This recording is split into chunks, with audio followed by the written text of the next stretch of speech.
this is Kyle Thomas of Exhorder, and you're listening to the FANTASM Podcast.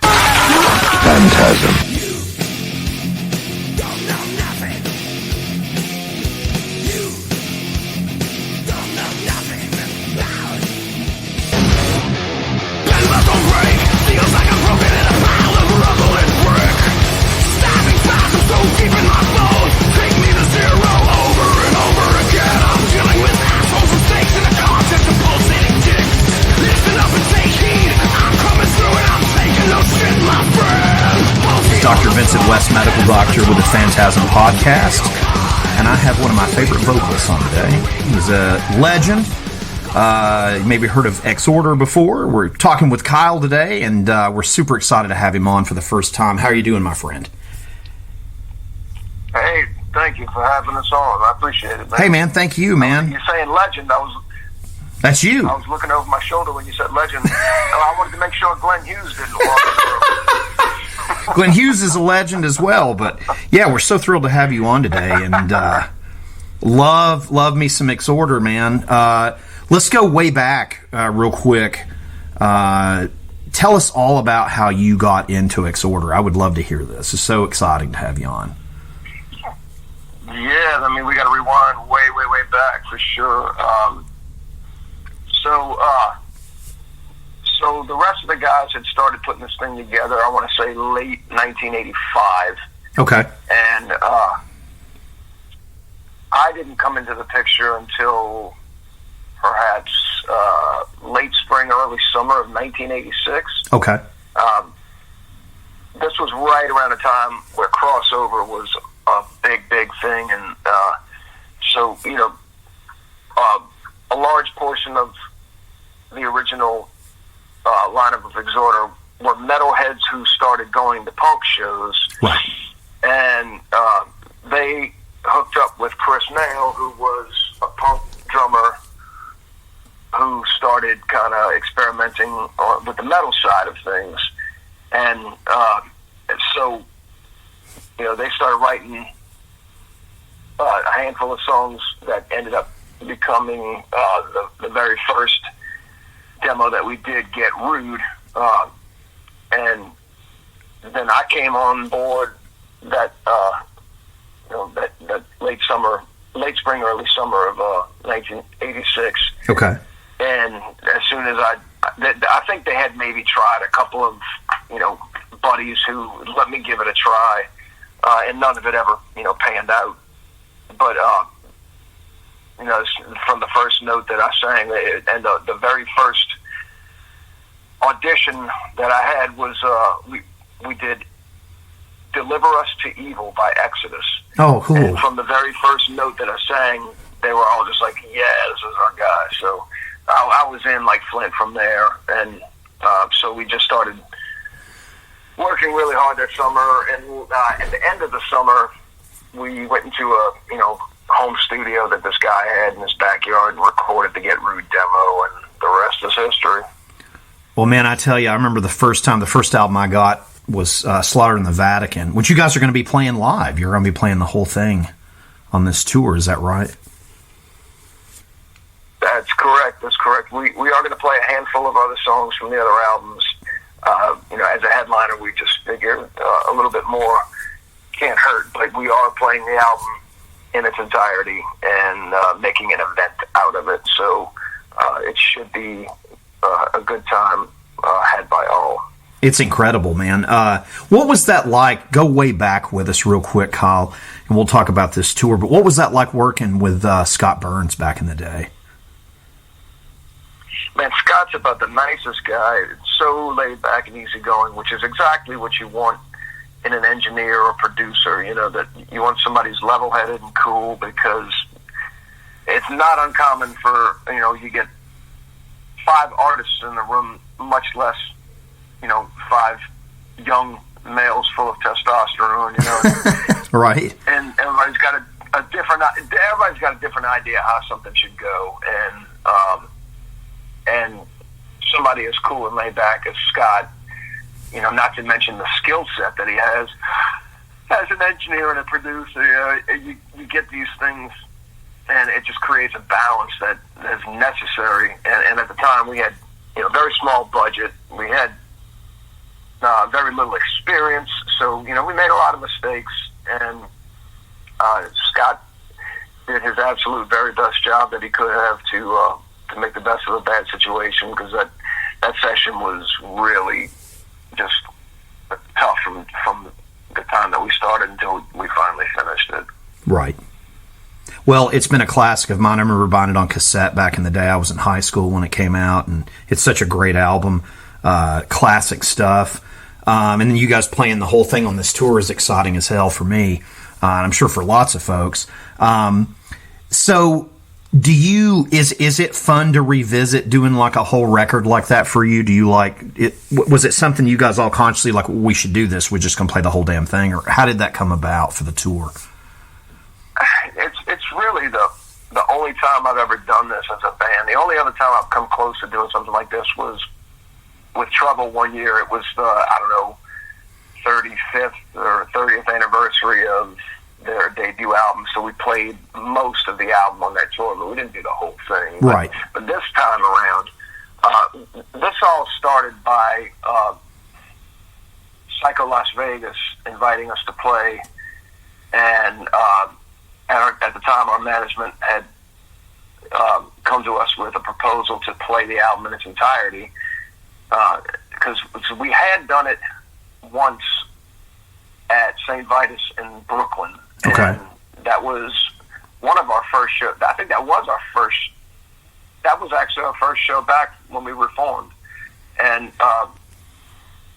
it went over really well, so we did it for Psycho Las Vegas. And while we were preparing this year to do it, it takes a lot of work to go back to an album that you don't always do a lot of the material from, especially when the music is as complex as Exhorder music can be. Sure. So we all just kind of talked about it and decided that it would probably be a good idea to propose to our booking agent on both sides of the pond to throw it out there and see if anybody wanted to book us on the tour doing the album in its entirety. And sure enough, our booking agent came back and said, "Got you a tour." So here we are. We're getting ready to go out for a solid month playing the album in its entirety for people, and it seems to be quite a hit so far. People seem to be really excited about it. Oh man, it's killer. And man, your last studio album, Mourn The Southern Skies, is a killer record as well. We didn't get to have you on for that. I thought that record was killer, man. That was one of my favorite albums in 2019. Thank you. That's the album that I always dreamed of making, I can tell you that. So, that now the bar is set really high, so now I have to look at everything I record and go, does it compare to Mourn The Southern Skies sonically? Because it really does have that big, wide, powerful production that every band hopes to have, as far as I'm concerned anyway. It's what I've always wanted. Well, it's a killer record, man. I'm a huge fan of the record. Like I said, it was awesome. I got to see you guys with Overkill actually on that tour. Oh, nice. Yeah. What a great tour that was. Oh yeah, man. It was actually the last show I got to see before the COVID shit hit too. So. Yeah, we had 2 shows left, and when the shutdown happened, so we were the lucky ones. We got to do most of the tour, whereas a lot of people were just starting to kick off the tour or hadn't even gotten to it yet, and Well, you guys fucking threw down that night. It's always awesome to see you guys live. And to go back to this new tour, who all are you going to be touring with? Is it just you guys, or y'all have some support bands with you, or? There's excuse me, it's old man time for that. Oh, dude, I'm right there with you. We've got 3 other bands. We've got 3 other bands on the bill. We've got Take Offense, Extinction AD, and Plague Years. All really strong bands. Awesome. I've checked out all of their social media pages and listened to some of their stuff, and I'm happy to be out as a package with all the bands. Everybody's quite formidable and good at what they do, so I think we're going to have a really good, powerful bill, and I don't see any reason why people wouldn't feel like they're getting their money's worth on this tour. Yeah, it sounds like a hell of a bill. And then I wanted to ask you, as far as like touring, did you guys get to do all the touring you wanted to do for Mourn the Southern Skies, or did the COVID thing fuck all that up as well? No, because there were dates booked in Europe for, festival season, as well as Maryland Death Fest. And like I said, 2 shows at the end of the Overkill tour ended up being canceled at the time. I think they rescheduled the one in Montclair, New Jersey, but we're not playing it. It's just, as a one-off, it just wouldn't make sense for us to go do it. Sure, of course. Otherwise, they moved the festival dates. There were a couple of festival dates that we couldn't justify doing again. Sure. But there were a couple that we were able to stay on. So we've moved Maryland Death Fest to 2022 and stayed obligated to that. Nice. As well as Alcatraz Fest in Belgium and Brutal Assault in the Czech Republic. Oh yeah. We had booked a fall tour headlining in Europe for this year, but we ended up having to cancel it some months back because things hadn't opened up yet. It was looking like it was going to get worse, and we talked with our booking agent over there, and it just, everything seemed like it was pointing in a bad direction at the time. So we canceled the tour. Sadly, it's the first time I've ever had to do that, really, that I can recall. Sure. And, yeah, that sucks. We're hoping to at some point get back there and redo that, but time will tell. Right, exactly. Well, tell us about you've got some solo stuff coming out. Yeah, I'm in pre-production right now, but being locked up for over a year, and me being somewhat of an antisocial at times, it was a perfect concoction for me to start working on music that I had started writing many, many years ago, and also some new writing that had been sparked as a result. Some of the songs were actually intended for the second Floodgate album, which never happened. Okay. So I got to finish those up finally, and then the songs that I've worked on a little bit on and off for the last couple of years, as well as a couple of new pieces that really just are absolutely brand new. And then I've got, I don't know, maybe a dozen other half songs that are started. I always end up with a lot of those, and they don't always make it to a full song. Right. It's nice to have all that stuff in reserve, just in case. I might find something to do with something, and it might end up being something completely different from what I started. But I don't really have a timetable for release for that. Because, like I said, I'm really just in pre-production. I'm probably about 7 to 8 songs in on that one. But I'd like to get a good 10, 12 and cherry pick the best ones and put an album out and do it right. Sure. With a team of people that I'd like to incorporate. It might be songs where I'm playing everything. I might be playing drums, guitar, bass, because that's really what I'm doing for the demos. But I'll probably bring in guests for guitar solos and guest singers to sing with me on things. With it being a solo album, I have a lot more freedom to do whatever the hell I want because there's no expectation, sure, or little expectation. You can't take those liberties with bands that are like established in that genre. It just doesn't work. Sure. Well, yeah, man, I tell you, to go back to Mourn the Southern Skies, when I listened to it, I was like, oh wow, it's right there. It was like visiting an old friend. I was like, here it is. So cool. That's good to hear. I think a lot of people were. I'm sorry. Go ahead. Oh, I was just saying it was so cool, man. Like I cannot tell you how excited I was because I still physically buy CDs and vinyl and stuff, and just to get it in the mail and just be like, oh yeah, put my headphones on, drink some beer, listen to Exhorder. I was like, this is so cool, just to. It's like I said, like 7 years in the making. Man, I'm telling you, but God, thank you for putting it out. Like I love it, man. It's so good. And And then for that record, man, I love the artwork, everything about it, man. I mean, you really put a lot of work into the record's amazing.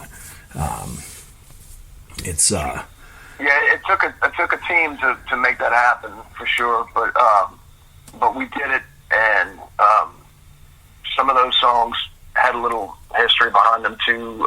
They weren't all brand new, but a lot of it was brand new. Everybody worked really hard together to write the songs and record them and assemble artwork that was fitting for it, and the layout is amazing too. The whole idea was, it's been this long and people have been waiting, for this album in anticipation for a long time. We might as well go all out and do it justice, and I think it did. Oh, you did. And I think it's being a little, a little bit of a transitional album for us. Not too much, but we caught some grief for that with The Law, with it being a little bit different. Yeah, The Law is a great album, man. And, well, thank you. And Mourn The Southern Skies, again, was an evolution for us, but I think it's aging well for some people that weren't too thrilled with it at first, because it wasn't Slaughter in the Vatican Jr. You're probably never going to get that album from us ever again. It's just, well, we're different people. We're older, and not the same. It's not even the same team. So the whole mindset now is make an album that is worthy of the Exhorder logo, put it out there, and never disappoint. Well, you're always going to have those people that are not happy with anything, Oh, it's not this, it's not that, whatever. Like I said, I've loved everything. Like when I got my hands on The Law, I was like, oh, this is killer. I just love the band, man. I love the whole vibe of the band, and was so excited to get my hand. Like I said, it's one of my album of the year, 2019. Man, this record's so fucking good. I loved it.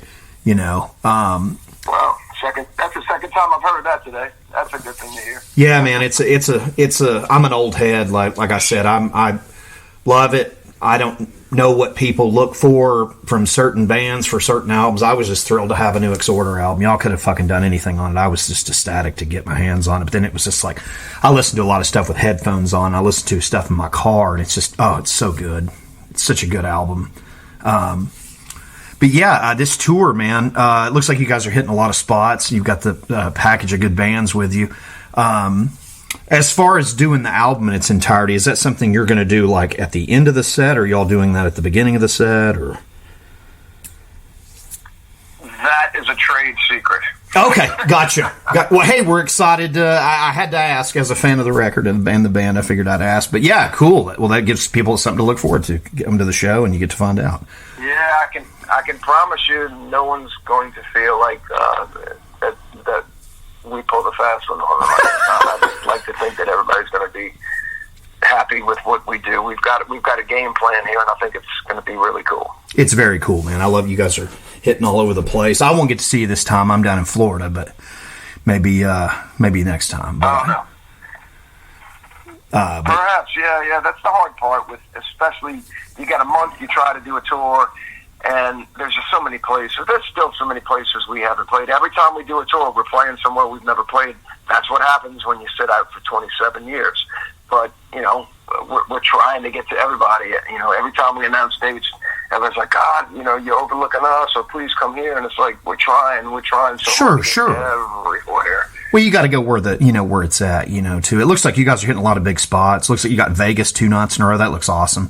A lot of cool stuff there. On the tour. I wanted to ask you too, are you a big horror guy? You seem like you're a big horror guy. I follow you guys on social media and stuff, or somebody is. I'm not sure if it's you. Yes. Well, that's another thing we do here at Phantasm, and I wanted to ask you just real quick, and we'll keep promoting brands here for you, but I wanted to ask you real quick, do you remember the first horror movie you saw where you were like, fuck yeah? Like when you were a kid, when you were growing up? I'm trying to think of what was the first one. Which one? Like which one? It didn't have to be the first one, but just which one grabbed you and you were like, "Yeah, this is for me." Well, what I can say is the first movie that I watched that scared me so much that it affected my sleep. Okay. For many years. Now, keep in mind, I was very afraid of monsters, and I had night terrors as a child from the time I was probably in about second grade.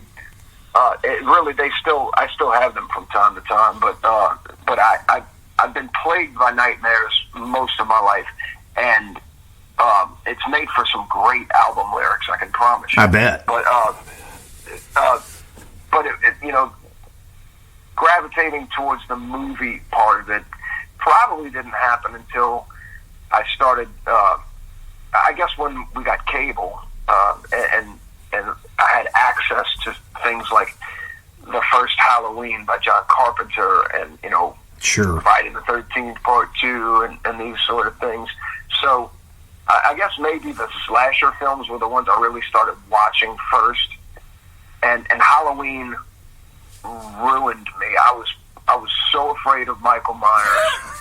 I would walk home from a friend's house at night after dark, and I would walk down the center of the street so that I was not, I was furthest away from any dark spot.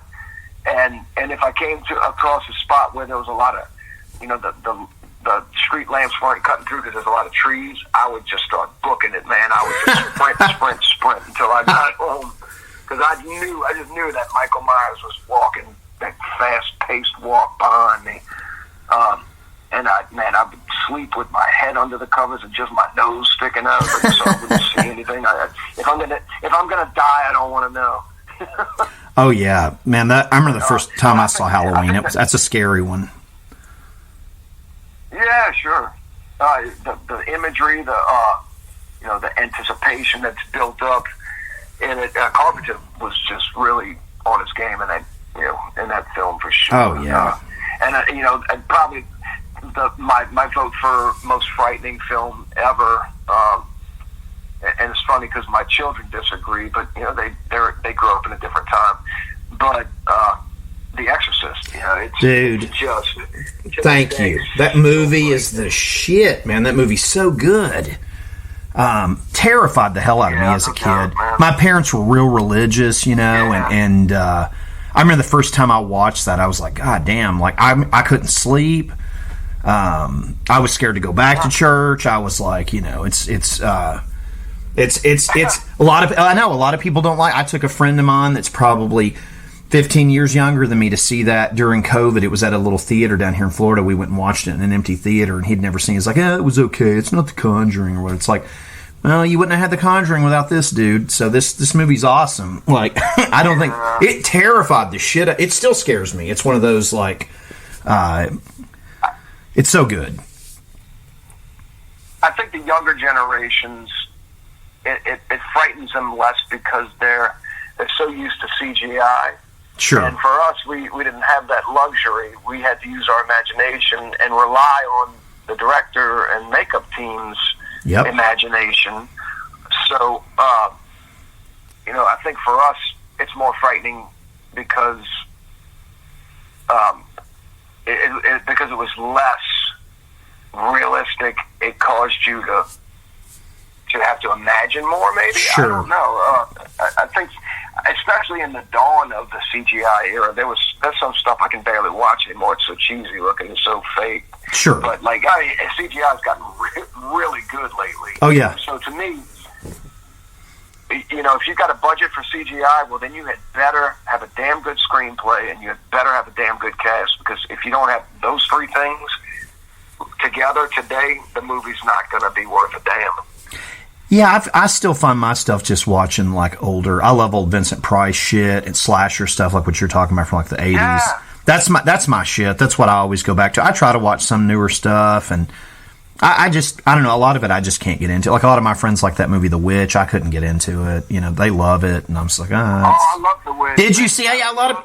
I'm the odd man out on it. I didn't hate it. It just didn't really do anything for me. I was just like, I don't know. Well, I think for me, what I liked the best about it was it's a slow burn, and I'm good with a slow burn, but it didn't rely on a lot of special effects. No. There was a lot left to the imagination. Absolutely. So for me, that's one thing I liked about it, and it was, that just trying to imagine living in that time and coping with all that stuff. It was what was really cool to me. But I mean, you've got so many different styles of movie, and sure. That, to me, the weirder the better. Oh yeah. So, I like them strange, and I like them obscure for sure. And I enjoy watching movies in a language that I don't speak and reading the subtitles. I'd rather read the subtitles than see overdubs. Right. I'm not too big into the voice overdub thing. But there's some really good ones out there, man. A lot of those Korean films are really good. What was another one that was pretty good? Let the Right One In. I thought that was pretty good. I've never seen that. I'm not even familiar with that. So, yeah, I think it's a Swedish film. Oh, okay. And it's more along the lines of vampire stuff. Okay. Which I typically don't. I like real vampire stories, but I hate when it's romanticized and glorified too much in that kind of way. To me, the more frightening of a vampire, like Count Orlok, Nosferatu, that's my favorite kind of vampire movie. Not Dracula the Handsome Prince. See, mine's Fright Night. That's Fright Night and Lost Boys are what I grew up with. Those are my vampire movies. I know those are like cliche, but I love the original Fright Night and the original Lost Boy. I love that shit. Right. And then I love the Hammer horror shit. I love the Chris Lee and Peter Cushing running around trying to kill each other. I think's fun. And vampire. Oh, absolutely. That man. shit's Those two made a great duo. Oh, such good stuff. So tell us, Kyle, and thanks for sharing about the horror stuff. What else do you have going on out there you'd like to tell the fans here at Phantasm about what's going on with Kyle and Exhorder, or just you in general? Anything you got going on? Well, we've got new Exhorder brewing now, so we do have a follow-up in the works. Follow-up to Mourn The Southern Skies. Excellent. We just got to finish with this tour and get back into that mode.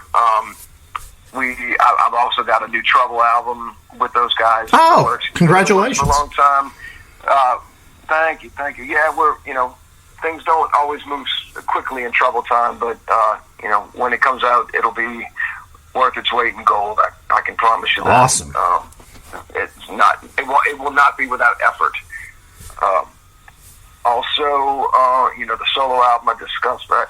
I do have a business venture with an old friend of mine that we're going into. It's something that she started up and I climbed on board with. Nice. It's called Stitch Witch Organic, and we have a website, stitchwitchorganic.com. We haven't launched yet, but we're going to be launching soon. It's a retail outlet. It's going to be a lot of organic type products and more small biz probably oriented. But the biggest kicker with this thing is we have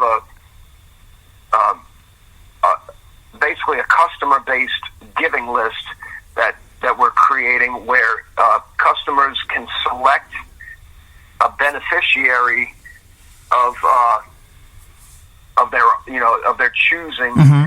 It might be a musical artist or a visual artist or maybe some sort of cat rescue thing that they can nominate for a portion of the earnings will go directly to that artist or charity or whatever. Wow, cool. And we're still sorting all of that out, but a percentage of every purchase that you make you get to choose who a donation will go to. It's really, really cool. So follow us on Instagram or Twitter or Facebook.